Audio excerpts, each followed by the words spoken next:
Cut it. Hello and welcome back to the NZ Ahead podcast. I'm Liz. And I'm Brian. And we're back with you today with our favourite immigration advisor, Charlotte from NZ Shores, to talk about, Bri. Getting over the border. Getting over the border. It's not easy, is it? And, it's when we had this discussion with her, you'll hear it in the podcast, but, New Zealand and Australia stand out kind of above anywhere else, I think, in the world for border crossings, mainly because of biosecurity. And that's one of the subjects that we're going to talk about today, isn't it? But this is going to help you if you're just even planning on coming for a trip to New Zealand, just to visit New Zealand. And let's see which way we go from there. Yeah. She's going to talk about 6 mistakes that people make when they come across the border. And actually, number 4, or whichever one it was, the one about, anyway, I won't ruin it. I won't surprise you. You can't remember what number 4 was. No, I can, but the one, the one. The one of the ones that I did. One. Yep. I did that. Yep. And when she said it, I thought, oh no, does she know? Does she know that I've smuggled it all in? But anyway, we're gonna talk about that. And so that, like Bryce said, when you come on holiday or even move to New Zealand, it's going to be nice and smooth for you. Don't forget, Charlotte is part of our NZ Ahead private community. She's got her own channel over there on Slack. And do you know, I had someone email me yesterday and they said, Liz, Brian, obviously me. Yeah, Brian, Liz. I am here. Brian, who's never on the podcast. Love the podcast, love the YouTube channel. Thank you so much. But I wondered how I get to be part of this private community you talk about. And, me and Brian were talking about this morning and we said, do we not make it clear? Maybe we don't. I mean, it's like when you know something, you think everyone else knows. But I'm just going to tell you really clearly so that it's clear. I'll use the word clear again. See, some people just think, just skip all this malarkey and just get straight to the good stuff. Well, if they do, they're going to miss out because actually this is the best part of the podcast. It is, isn't really. it? Yeah. For me and you. It's just downhill from now on, isn't it? So here's how it works. We've got this private NZ Ahead community made up of people who are moving to New Zealand, who are there to support each other in that move. It is a fantastic small family community of adventurers that draw on other people's resources, their information, their experience, and then they go on to pass it on to the ones behind them. It's just fantastic. It's absolutely everything you could dream of. When you build a community of people, this community is everything we could dream of. We couldn't have asked for... It's not so much couldn't have asked for better people in there, but the people who are in there, they meet up, they go for coffee together. There's even like Nikki, who was one of our original members, now is running a business helping people find a rental place to live. Yeah. And she's meeting them and going around walking with, and you just think, how cool is that? So within this community, we haven't just got people who have moved to New Zealand, we've got professionals in there as well. So we've got Charlotte, who you're about to hear now. Yeah. She is part of that community. She's got her own channel. We have got money moving people, but I can't think of the word. Currency people. Forex people. That's the word. Yep. Money moving. Forex people. Foreign currency moving. We've got the pet people over there. Yes, we've got Starwood Pet Travel. Starwood Pet Travel. If you're shipping your beloved furry friend from the USA. Yes. And so they give you some great deals as well. So, and best of all, you've got me and Brian over there because obviously that's why you're coming, isn't it? Yep. And once a month, me and Brian hold it's the best part of the community, a monthly live Zoom with our members, with you, and find out what you are doing, how you're getting on, how we can all help. Tell us your story. Where are you and how we can help. So that's the community. Now, to get to that private community, it is a paid community. Yes. It isn't free, it's a paid community. To get to that paid community, to find out more about that paid community, we ask you to take 5 days worth of videos that Brian and I made for you and watch them about life in New Zealand. Yep. Yeah, they're like 3 hours long, aren't they? No. It takes you 3 days to watch one. They're about 3 minutes long. They're about 3 minutes long. They're homemade. They're absolutely fantastic. Don't let that put you off when I say homemade, because Bryce spent a lot of time doing these. And it gives you a glimpse of what life is like in New Zealand. And these videos, I've said it before, they are so original that you won't find them anywhere on the internet. That it's not like one of these AI produced, oh, look, here's Rotorua and we have hot springs. It's not anything like that. It's personal, it's individual, and it's just for you, so that when you're thinking about moving to New Zealand, you get an insight, you get that secret glimpse. Now then, those videos are absolutely free. You don't have to pay a thing for those videos. You can sign up for them, and if you want to end your, you just unsubscribe. You don't have to subscribe to the actual the community. No. But what you do get with the community, you get a course as well, which has got lots of information in that particular course. So you initially sign up for the course and the community gets put with it as well. It was always just the course, but then the community, it was just like, no, this is the thing, this is the gold. That's what people love. And just to be clear, when Bryce says course, it isn't you've got to pass this test and you go on. It's hours and hours and hours and hours, and I mean that, I'm not just exaggerating, hours of information about New Zealand. We take you to schools, we go into a doctor's surgery, we go around parks, we go around cities, there's masses of information. I sit there and tell you exactly what I would take from the UK to New Zealand if you're moving, and it's same thing sort of applies to the USA. And I sit there and tell you what I take. You do. And how to get it there and all that sort of stuff. It's absolutely it's brilliant, isn't it? So to get to that community, you take the free 5 days of videos, and then on day 5, we will give you information on how you can join the community. Yep. So that's it in a nutshell, okay? You take the free 5-day videos. You don't get access to the community straight away, because we need to know that you're committed. We need to have you sit down and watch those videos that we've spent hours making. Yep. And then on day 5, you've got to wait till day 5 of the videos. Yep. On day 5, we will give you more information about how you can become a member of the best NZ community in the whole wide world. Yep. So to get those free videos, what do, Bri? Watch the 5 days videos. Watch another 5 days to get those 5 days. You head on over to www.nzahead.com/free. Free, FREE. Yep. nzahead.com/free, because that's what they are. They're absolutely free. And if you can't wait the 5 days, just email us. No, send your link. I'm sorry. Don't just ignore what he just said. No, ignore that. Honest. You have to wait until. Email me and I'll say. Why have you said that? I'm just saying. Some people just don't want to wait. Why did you do that? They want to do it right now. I'm just saying. You're ridiculous. It's just that's a silly thing to say. Stop it. You can edit this out. I don't care. All right. No, don't email me and say, can I come in? Because you've got to wait till the day 5. Watch those 5 days of videos. Right. Do you know what? When we started this intro, we're like, let's make it nice and quick. We can't do anything 8 minutes quick. Long. You are now going to learn the mistakes that people make at the border in the Auckland and all the other airports around New Zealand. Wellington or Christchurch. That's the 3, and Queenstown as well. That's the 4 main international airports. Yes. So that you don't make the same mistake. All right. Jump on in and get those free 5-day videos. Speak to you soon. Bye. Got it. Welcome to the NZ Ahead podcast. Everything you need to know about moving to and living in New Zealand. There's a whole world here. So nice to be with you again. We call it Aotearoa around here, bro. You'll be right. We are your hosts, Liz and Brian. Amazing New Zealand in the southern seas. See, that's where I belong. That's home.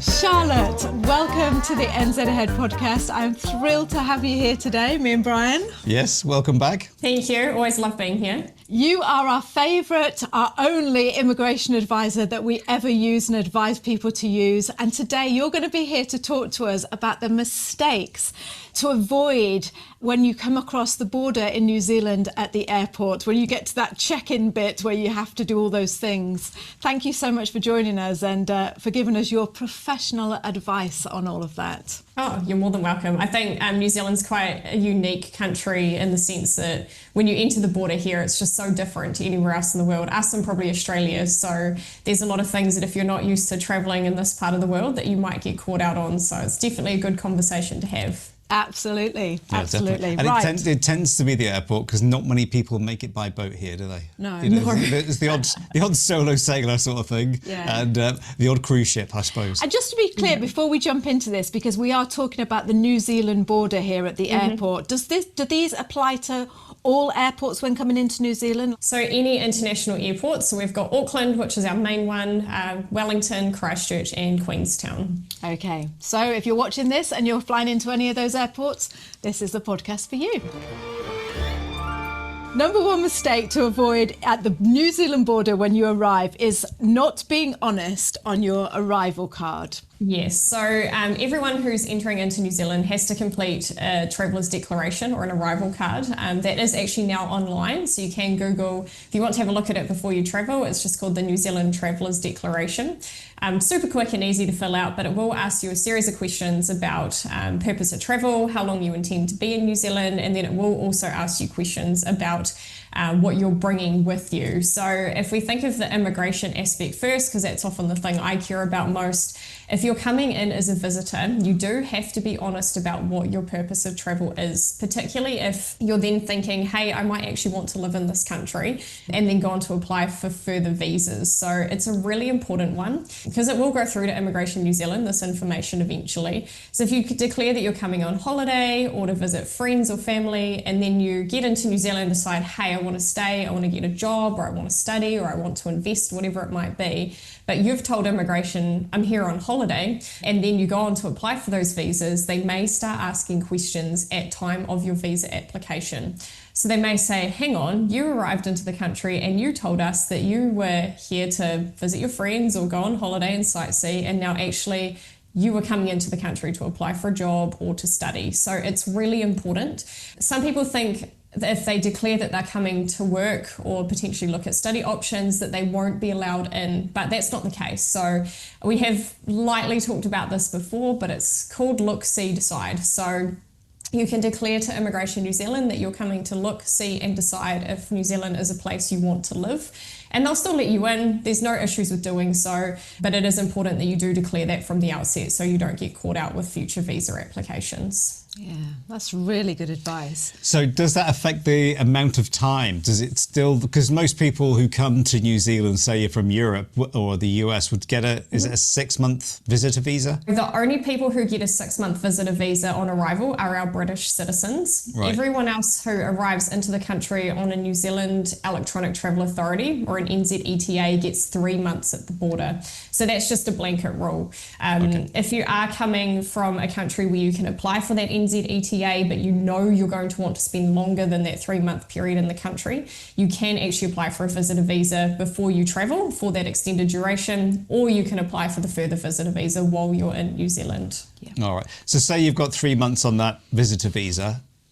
Look, see, decide would still give you 3 months. I'm not going to say, hey, no, you can only do 3 weeks. No, okay, that's good. Okay. I'll still give you 3 months. Number 2 mistake you want to avoid when you get to the New Zealand border is trying to travel without a visitor visa, like you just said, Yes. or an NZETA. I just wonder if you could tell us what an NZETA is and why do they have to fill that in before they get to New Zealand? Yeah, so it's a really quick and easy form. It's also cheap, so it's 100 New Zealand dollars, so it's not particularly expensive. What it is, though, you provide a copy of your digital passport photo, some information about your passport, and then there's a bunch of questions around your character. So it's a way of Immigration New Zealand pre-vetting you before you arrive at the border, or it will send flags to Immigration New Zealand. So if you're a convicted serial killer, chances are you're probably not getting through the border, and that NZETA is just means of making sure that anyone that should be flagged as they're coming into the country is. The US has a similar thing, so they've got the ETSA, I understand. The UK's actually just introduced their own version of this. So it's becoming more and more common around the world, but it's just collecting data and information on who's entering. There's a list of countries that you can Google. So if you're not sure if you're eligible, so we call them visa waiver countries. So you can literally chuck into Google, Immigration New Zealand, visa waiver countries, and that will pop up. And if your country is on that list, you can apply for the NZETA. If your country is not on that list, you have to go through the process of applying for a visitor visa. You can actually be stopped at your port of origin. So before you're leaving to travel to New Zealand, if you don't have your NZETA or a visitor visa, then chances are you could be stopped before you even get on a plane. Or if you're eligible for an NZETA, they may say, look, apply for this now. Chances are it'll process before you arrive. But it is ultimately up to the airline putting you on that plane to travel to New Zealand as to what they do in that space. And how long does that ETA last for, or the NZETA? So it's valid for a total of 2 years. It will allow you to travel into New Zealand as many times as you want within that 2-year period, providing you don't exceed a total of 9 months in an 18-month period. Right. Okay. And because I remember when we were going to Canada and they wouldn't let us on the plane. So yeah, you're absolutely right. We did an ETA. Yeah, they just said you can't board without it. Yeah. Can you, I mean, this is a silly question, but I'm sure I'm not the only one who thinks this. Can you, if they did let you on the plane and you didn't have it, can you just get it on the plane, like on your phone, online? Is it that easy to get? Or it is, right, Super easy. They typically process within a number of hours. So even if let's say wherever you're traveling from, they said, yes, it will allow you to get on the plane, but you need to show us you've applied for this. Chances are it will probably actually approve while you're in the air. Otherwise, once you get to the border, they can actually contact Immigration New Zealand and have it approved once you're here, providing that you're not the kind of person we don't want. Yeah. Just don't mention that you're a serial killer when you're doing your NZETA. No, don't do that. But be honest as well. So if you are a serial killer, make sure you do declare it. Okay, number 3, mistakes that people make, and actually this one applies to me actually, bringing medical prescriptions into the country without paperwork. Tell us more about that, Charlotte. So that's a really important one. If you have any prescription medication, doesn't matter what it is, I think probably the only thing you'd get away with not having a prescription for would be something like the oral contraceptive pill. Anything outside of that, if it is a prescription medicine, particularly painkillers, you will need to carry that prescription with you if you're wanting to travel with more than 3 months worth of medication. So it's just to ensure that whatever is coming into the country with an individual, that they have actually been prescribed and they're not bringing drugs in that they shouldn't. So you have to declare that you've got 6 months with you? Or is it just in case they find out? No, you do have to declare. You would need to declare, you'd need to declare it. Right. I mean, if you're going through and your bags get scanned and you've got a bunch of pills in there, they're probably going to pull you aside anyway. I always do. I always travel with a ton of supplements like magnesium and things, and my bags always get pulled aside for another look. But so if they think there's something you shouldn't have, they'll definitely stop you. So always worth declaring. It's better to over-declare than under-declare if you're not sure. Yep. See, I'm always scared to declare because I always think I'm going to get in trouble for something. So I think, oh no, I'll just leave it. Like when we went travelling to the UK, the reason I said about it being personal is because I brought like loads of my HRT with me, but I didn't declare it. I just thought, oh well, if they ask, then I did have my note. You know, I did have my note from the doctor that said, yeah, this is prescribed. I did have the paperwork, but I didn't actually declare it. So I should have done. Should I? I should have gone and declared it to someone. If you were coming into New Zealand, I think you should. Better safe than sorry. I mean, look, they can hand out hefty fines at the border if you haven't declared things. So I always act on the side of caution. But I guess different countries have different rules. So the UK might not be as strict on it as what New Zealand is. No proof of onward travel when you arrive in the country. Oh, it's a bit dodgy that, isn't it, Charlotte? Can be. What people tend to forget is when you're coming in, particularly on the NZETA, is that's a travel authority. So that allows you to board a plane and arrive at the New Zealand border. It doesn't actually grant you entry permission. So you still have to go through the process of scanning your passport or presenting yourself at an immigration counter, and you can still be refused entry at that point. So if Immigration New Zealand have any concerns around, or if border staff have any concerns around you overstaying or not adhering to your visa conditions, they can actually turn you around at that point. And not having onward travel can be an indication that you perhaps don't intend to go home. So it's always worth, even if it's outward travel to Australia or the Pacific Islands, it doesn't necessarily have to be outward travel home, but you should be arriving at the New Zealand border with evidence that you have got a flight booked out before the end of your 3 or 6 month stay on your NZETA. Okay. Right. That's good advice. So just to reiterate, it doesn't matter that they just fly over to Sydney or go to Australia. Okay. Right, so it doesn't have to be return home. That's a good point, isn't it? Yeah. Just a country that you can fly into. So either a country that you already have a visa to travel for, or another country that you can travel to, without another visitor visa. Right. In all the years that you've been doing this, because you've helped thousands and thousands of people come to New Zealand with their visas and all their immigration details and things like that, in all the years that you've been doing that, has anyone ever been to, probably not under your care, but that you know of, has anyone ever just been turned away and sent back to their own country because they're not adhering to these rules? I've never had anyone turned away. I have had clients pulled aside and interviewed for several hours by Immigration New Zealand. Tends to be people who are coming to meet. You are here because you love New Zealand, just like me and Brian. And me and Brian made it our reality of moving over here. We arrived in New Zealand in 2009 with 2 small children, and I tell you what, hardly any information to our name. We came over here with no resources, no contacts, we knew nothing. One night while we were sitting around the fire when we got to New Zealand, we said, wouldn't it be great if we made something for other people in the same situation as us that gave them everything they needed to know about moving to New Zealand? And that's just what we did. We started a community of people, of like-minded adventurers from all over the world who are making their dream of moving to New Zealand a reality. This community is made up of 400 beautiful souls, each one bringing their own story, their own needs, their own information to our community. And I just love it. I tell you, it's just the best community in the whole wide world. If you would like to be part of that community or get to know more about it, then you can take our free 5-day video guide that we offer. This is a video guide that Brian and I created, showing you some aspect of life in New Zealand every single day. There is nothing like this on the internet. You won't find it anywhere else. It's brilliant and it's unique and it's free.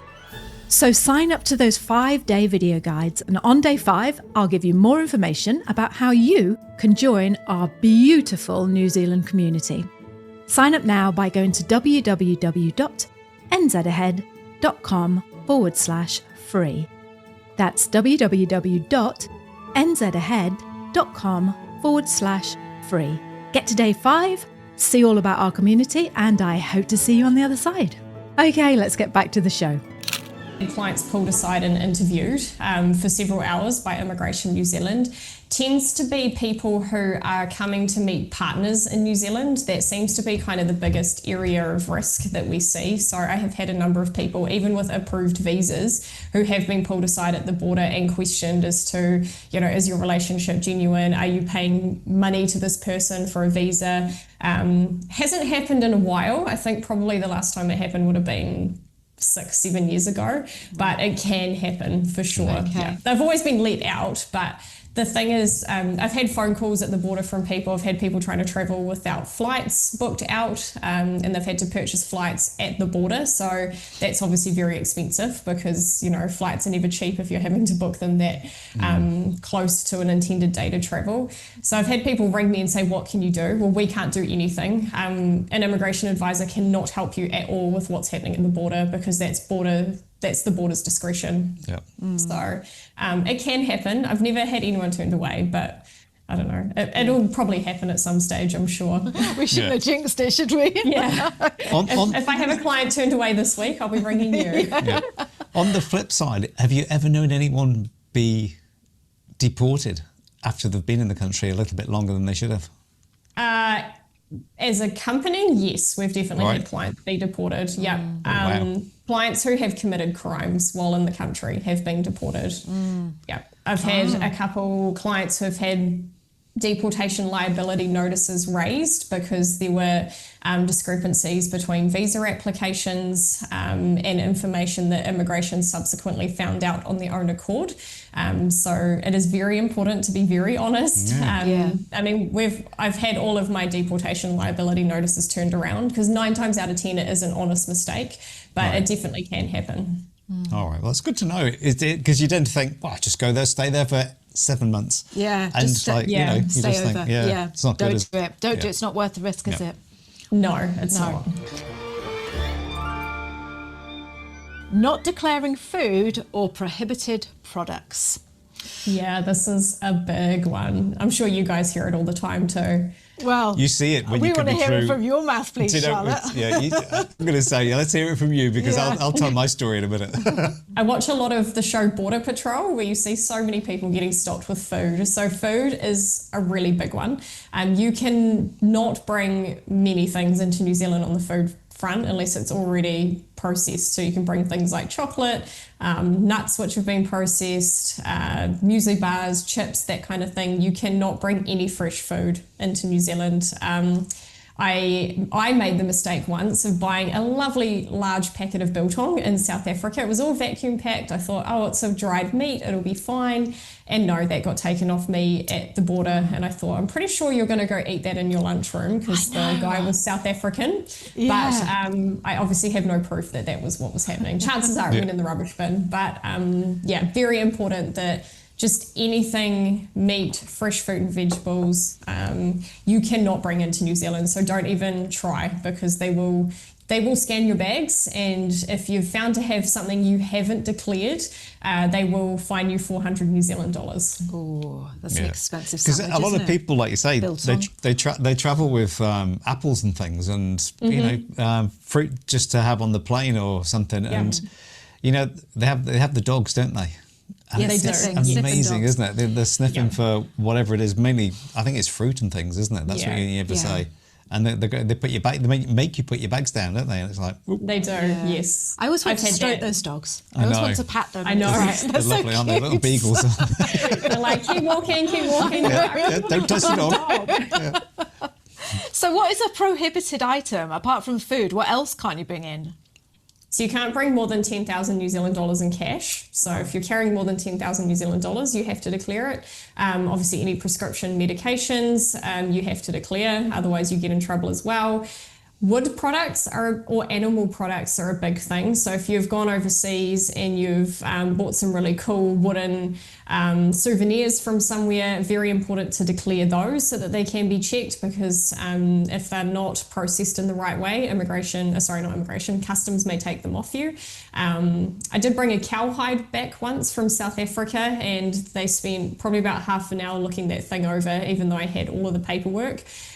So it's effectively anything that could be carrying some kind of parasite or bug, because we've got such a fragile ecosystem here in New Zealand that we're trying to protect, that anything that could be carrying something nasty, they just don't want to risk. If you Google or even pop it into ChatGPT, what can or can't I bring into New Zealand, it will give you a really comprehensive list. But if you're not sure, the best thing is to declare it, and then they will say, yep, great, it's fine, or no, we need to take it, and they may send it off for fumigation, and then you can get it back. So declaring stuff is always better than not declaring stuff. Yeah, I remember I was coming back from, I think it was Thailand actually, and we'd bought some really nice jasmine green tea, and it was opened, yes.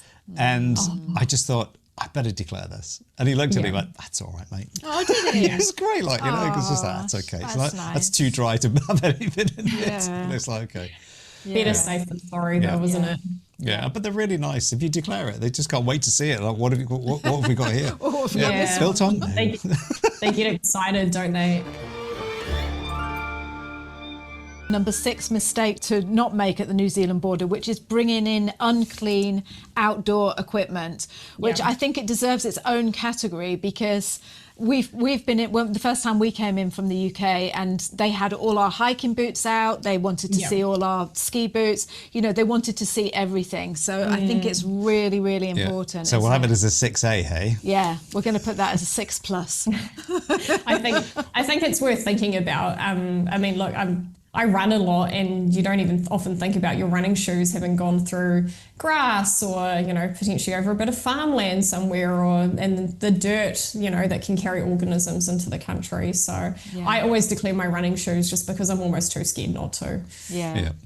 Because I know when we came in, we had walking boots, and it was when we'd first come to New Zealand in 2009, and mine were brand new and Liz's weren't. And I'm like, oh, mine and you, and they were like, oh, they're nice and clean, they're fine, they can go back in your bag. And then Liz was like, oh, it's like, but as long as it's not clumps of mud, if it's stained mud in the sole, they're kind of okay with that, I think. But again, it's just worth declaring, isn't it? Because you don't want to get that $400 fine. No, and it happens, right? Well, on the show Border Patrol, it happens every episode, but I'm sure it happens every day. Do you know what? I see we were on a plane coming from, I think it was from China and stuff, and they opened the case up, and it was just full of food, and there was just someone like, and the people are like, oh no, that's all the best food that my son likes, or whatever it is that someone was bringing in, like, you know, and you just think the whole thing was just like, right, off you go to the little special room.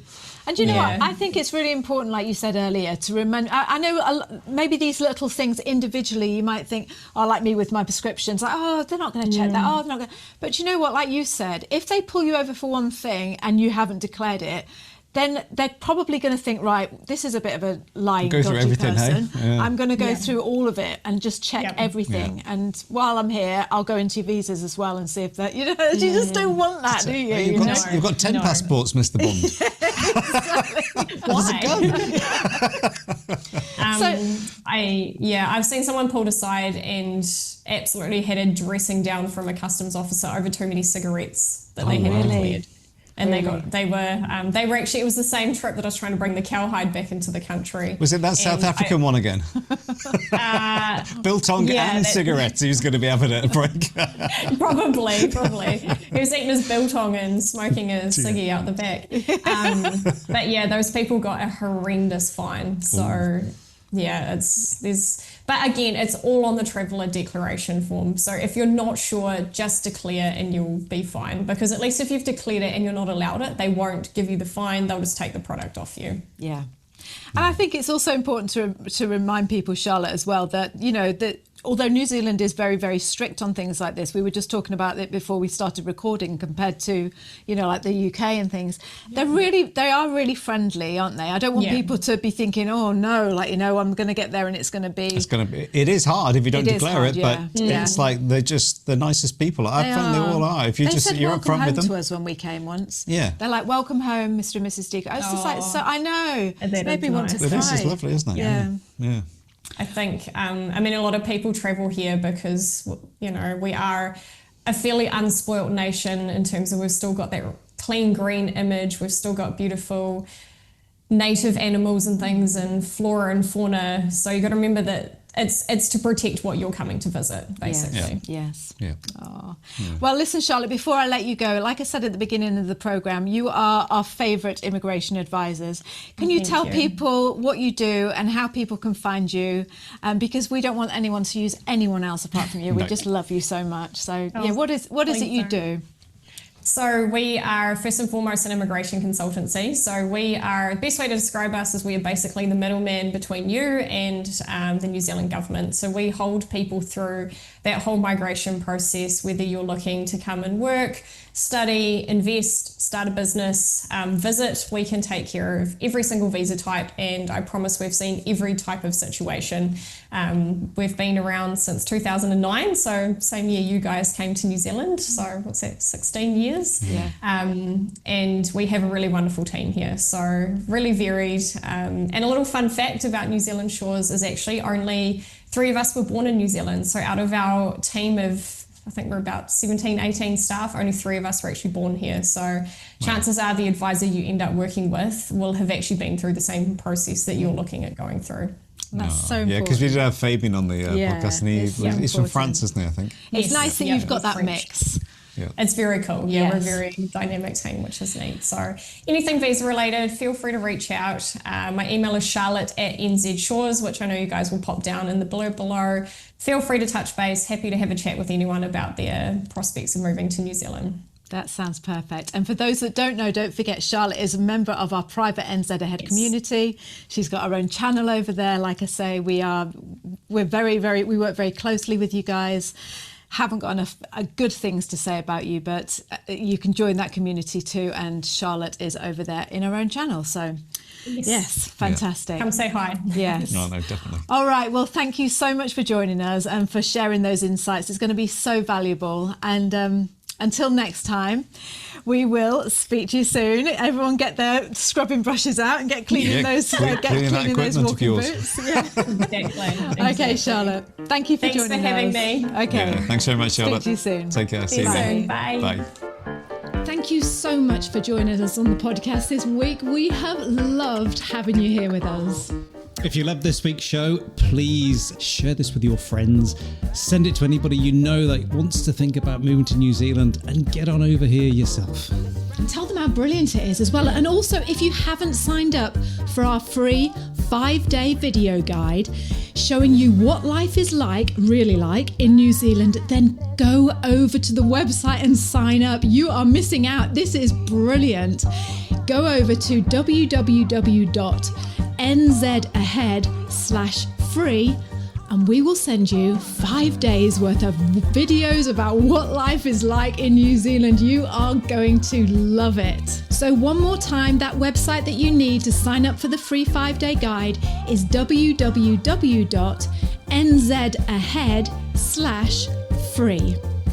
So we're going to see you next week. Until then, have a great week and we'll speak to you soon. Bye. Bye.